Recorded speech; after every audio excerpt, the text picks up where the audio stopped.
It started on a Tuesday, but not just any Tuesday. The kind where the sky looks like it forgot how to be blue and the air feels like it's carrying something heavy. I had just dragged myself back from a 10-hour shift at a catering warehouse job. I smelled like frozen lasagna and sweat, and my back ached like I'd aged 2 decades in one shift.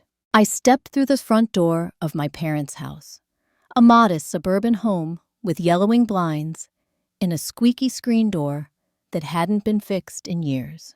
It was supposed to be temporary, just until I landed something stable. I was 27, with a bachelor's degree, a stack of rejection emails, and a heart full of silent shame. Mom was waiting for me in the living room, arms folded like she'd been rehearsing this moment all day. Her face was taut, like stretched leather, and her eyes had that cold glint I hadn't seen since the time I broke the microwave as a teenager. "You think this is a hotel?" she snapped, not even giving me a second to drop my backpack. "Coming and going whenever you want. Living here rent-free like some kind of barnacle. I pay for groceries. I help with bills," I muttered, too tired to raise my voice. She scoffed. "A couple of grocery bags every 2 weeks doesn't make you an adult. You're almost 30, Kevin. 30. You think any woman's gonna want to marry a man who still sleeps under his mommy's roof?" That hit harder than I expected. Not because it was true, but because it wasn't fair. "I'm doing my best," I said quietly. "I've had interviews. I've been trying." "Trying isn't doing," she interrupted, like it was some phrase she read in a parenting blog. Then she marched over to the coat closet, yanked out my old duffel bag, and threw it at my feet. "Get out!" My dad, as usual, sat at the dining table, pretending his Sudoku puzzle was more pressing than his son being exiled. I looked at him, hoping for anything. A shake of the head, a sigh, a whisper of protest. Nothing. That silence hit harder than all her yelling. I picked up my bag. I didn't pack anything else. I didn't argue. I didn't cry. I didn't slam the door. I just walked out. And that silence? That unnerved them more than if I had screamed. My friend Jordan didn't ask questions. When I showed up at his doorstep with a bag and a blank expression, he just moved aside and said, "The couch is clean. Bathroom's down the hall. Want leftover pizza?" It was the first time in months anyone had spoken to me without judgment laced between their words. I crashed on his couch, using my hoodie as a pillow. The cushions were lumpy, and the springs poked at my ribs. But I slept deeper than I had in weeks. No tension. No passive-aggressive glances at the dinner table. No commercials with shiny, happy families that made me feel like a failure. Just quiet. In the mornings, I woke up early, partly out of habit, partly because my body refused to rest too long on borrowed comfort. I made coffee, applied for jobs, rewrote cover letters. I even started taking walks around the neighborhood, something I hadn't done in years. Just walking, no destination, letting my thoughts bleed into the open air. Jordan worked late most days, so we didn't talk much. But when we did, it was about music, video games, or random YouTube rabbit holes. Not once did he ask me why I'd left. Not once did he call me lazy or lost. He just let me be a person. It was such a rare kindness. It made me emotional in stupid moments, like when he offered me the last slice of pizza or left the fan on because he knew I liked white noise. But in the quiet moments, that anger began to simmer. Not rage exactly, more like a slow burn in my chest. A question kept echoing. How did I end up the villain in my own home? I had done everything they asked. I was the one who stayed, the one who fixed the router, taught them how to use their online banking, updated their phones, unclogged the drain when it backed up. I was the invisible glue that held the place together. But because I wasn't loud about my needs, I was easy to ignore, or worse, dismiss. And the more I thought about it, the more I realized something heartbreaking. My parents had no idea who I was. They only saw what they expected. And when I stopped fitting that mold, when I needed time, space, or support, they didn't adapt. They expelled me. Jordan gave me space to think. And in that space, I started to build something resembling self-worth. I wasn't sure what came next, but for the first time, I wasn't surviving to meet someone else's standards. I was just learning how to live for me. It began with a sound, just a soft click, the sound of a mouse being pressed in a quiet room. Ordinary, forgettable, but that tiny action sent a ripple through a system that had treated me like background noise for years. That click was me logging into the family's shared bank account for the very last time.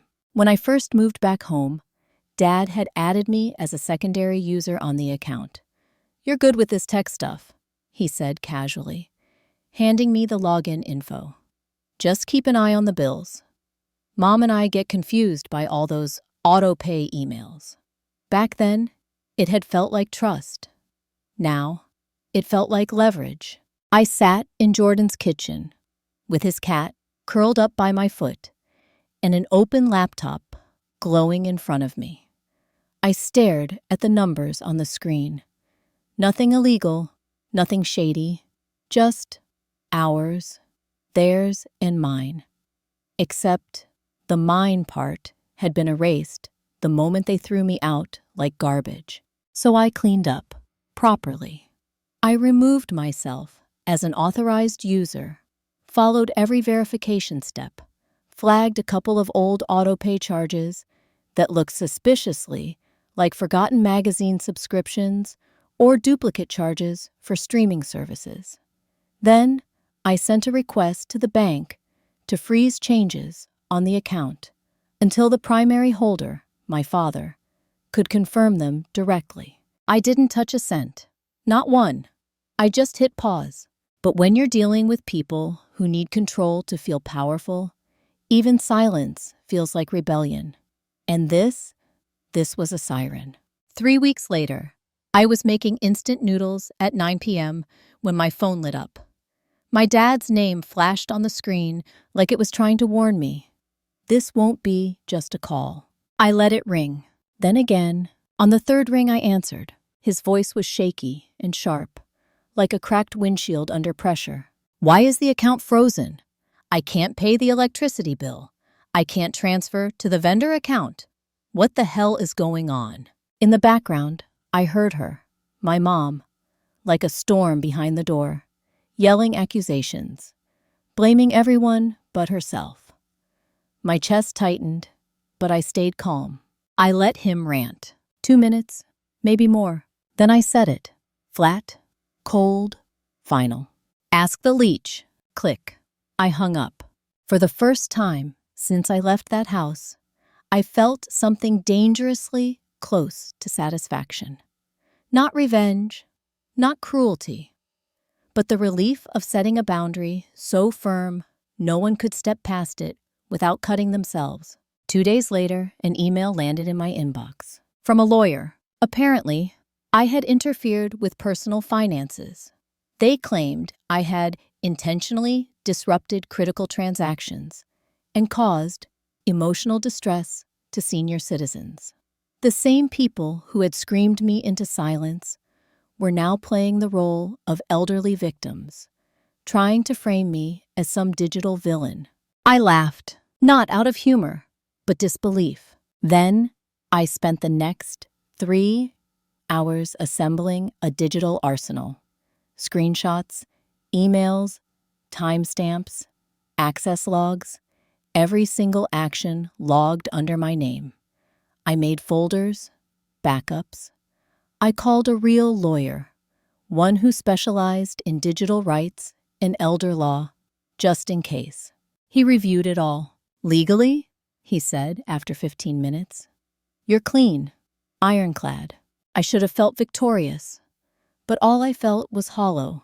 They hadn't called to apologize.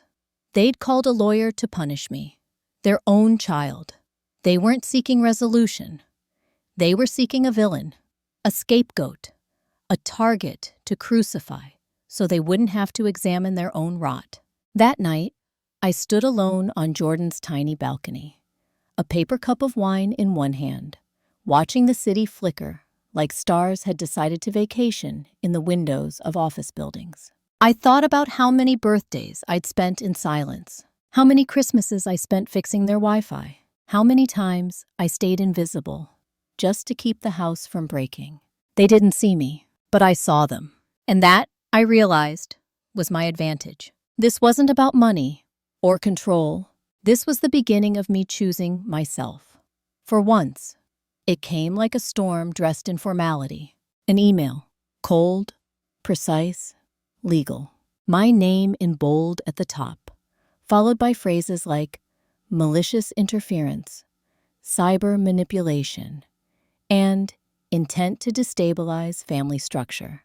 As if I were some tech-savvy anarchist bent on destroying the nuclear family with a laptop and Wi-Fi password. It wasn't enough that they'd thrown me out.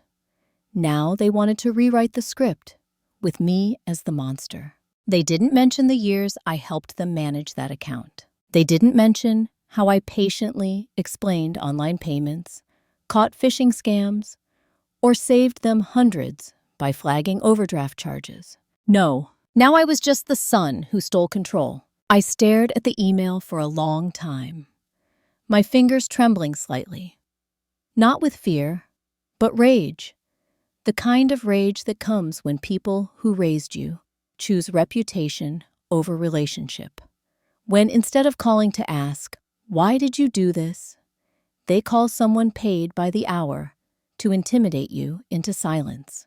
But they picked the wrong son to corner, because while they spent those 3 weeks spinning their version of the story, I had spent mine documenting mine. I pulled open the "in case they try anything" folder I'd created the night I left. In it, screenshots of every transaction, every login, every notice I sent to remind them their electric bill was due. PDFs of conversations with Dad, calendar entries showing when I paid out of my own pocket and never asked to be reimbursed, time-stamped, cross-verified, archived in cloud and on USB. Receipts, literal and metaphorical. I sent it all to my lawyer. He called me 20 minutes later, half amused, half impressed. "They don't have a leg to stand on. You didn't do anything illegal. You didn't even do anything petty." And yet, I still felt hollow. Because this wasn't just about legality. It was about being betrayed by the people who should have stood beside me. Not just in good times, but in the ugly, inconvenient, uncomfortable ones too. Instead, they made me a scapegoat for their own dysfunction. The next few days blurred together. I applied for jobs, took long walks, avoided social media, where cousins were likely whispering, and cooked cheap meals with Jordan while pretending not to notice how my jaw tensed whenever the word family came up in conversation. But something strange began to happen. Underneath the frustration, beneath the ache, a quiet resolve started to form, like a bridge rebuilding itself plank by plank. I realized I wasn't broken. I was shedding. I was not the villain. I was not the burden. I was not the leech. I was the one who finally drew a line. And maybe they hated me for that. But it didn't matter, because I didn't need to win their approval anymore. I just needed to win back myself. And I was finally starting to. The message came wrapped in an unfamiliar number. I was sitting in my new apartment, still mostly unfurnished, save for a mattress on the floor, a second-hand desk, and a folding chair that squeaked every time I breathed. A small lamp in the corner cast warm light against bare walls. I was sipping instant coffee, scrolling job boards more out of habit than hope, when my phone buzzed. It wasn't Mom, not Dad either. It was my sister, the one who laughed when I lost my first real job. The one who joked about how I'd never leave home. The one who hadn't spoken a full sentence to me in over a year. Her text was short. "Call me. It's about Dad." My first reaction wasn't worry. It was suspicion. I hesitated, reread the message, tried to detect guilt wrapped in urgency. But there was only something I hadn't seen from her in a long time: vulnerability. I called. She picked up on the first ring. Her voice was thin, like something had wrung it dry. "It's Dad. He collapsed during a client meeting. They rushed him to the ER. Stress-induced heart palpitations. The doctor said he was lucky." I didn't speak. I just listened. Not because I didn't care, but because caring still hurt. He wasn't innocent. He had sat there while Mom threw me out. He hadn't defended me, hadn't spoken a single word in my defense. He had let silence scream on my behalf. But he was still my father, the one who used to sneak me $20 bills in birthday cards with a wink, the one who stayed up with me during thunderstorm nights when I was 6 and couldn't sleep, the one who once called me the smartest person in the room after I set up their new Wi-Fi printer in under 5 minutes. I thanked her for calling. Then I asked what hospital. Then I didn't go. Not because I didn't care, because I knew my presence would ignite a war. Mom would be there. And I didn't want him to spend his recovery mediating another battlefield.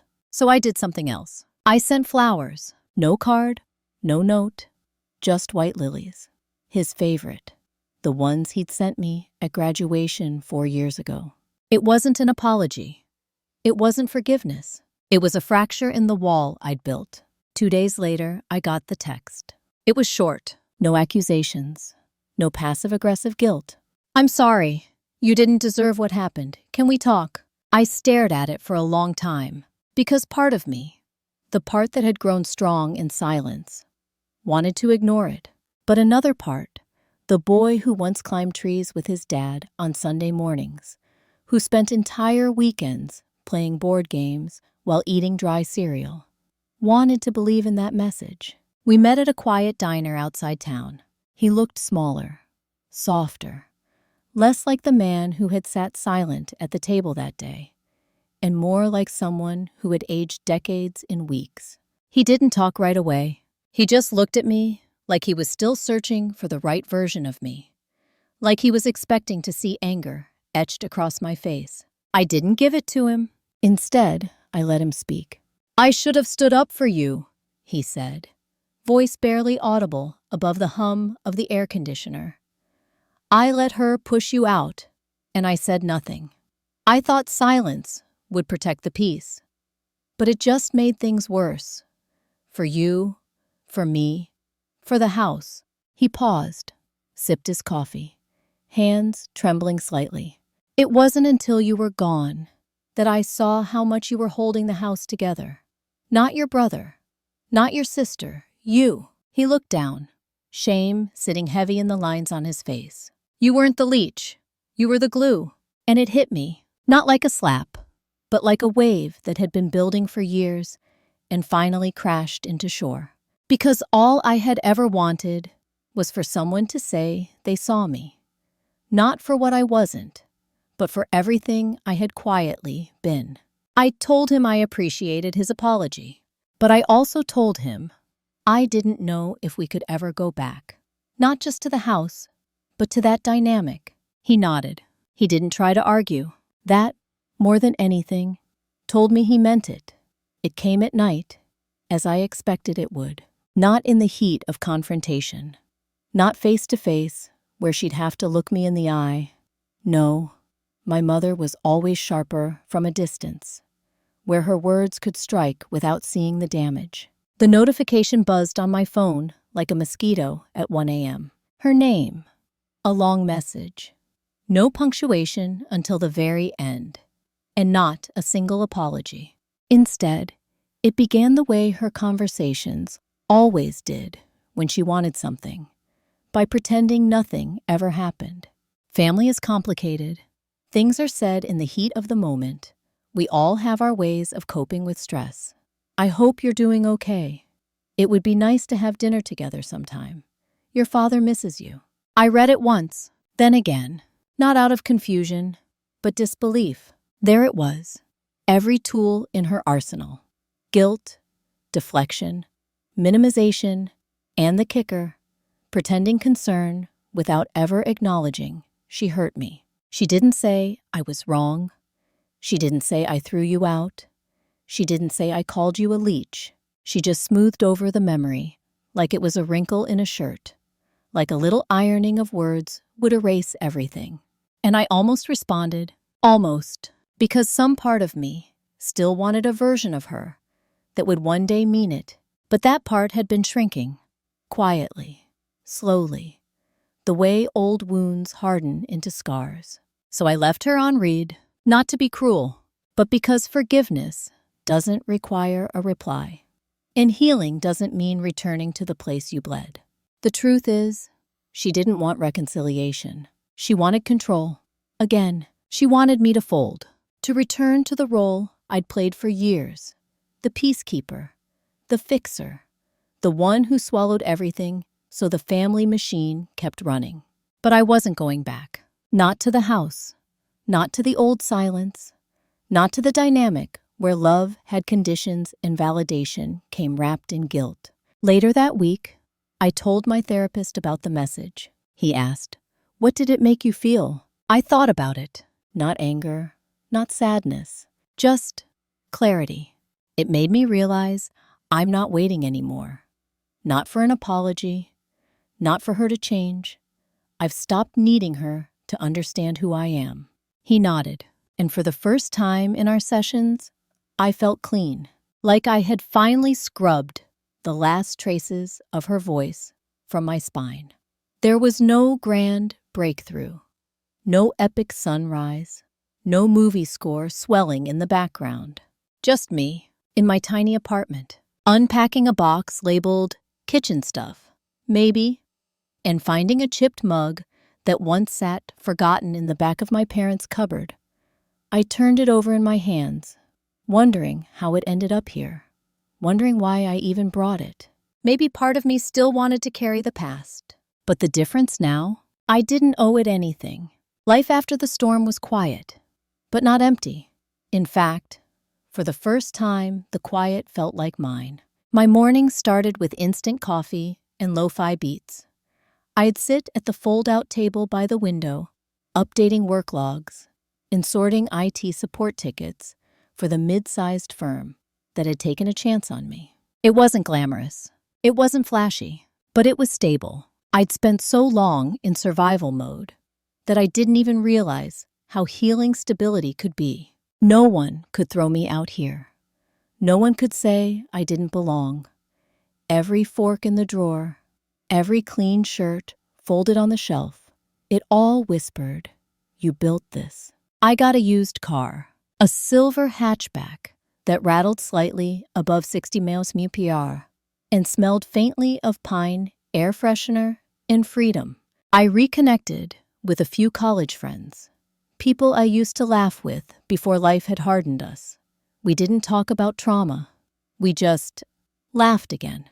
I started therapy, not because I was broken, but because I wanted to stay whole. I learned how to identify emotional manipulation, how to spot guilt trips dressed as concern, and how to stop apologizing for outgrowing people who refuse to change. Most days, I felt okay. Some days I didn't. But the difference now was, I gave myself permission to feel it all. One afternoon, I got a text from Dad. Just 3 words.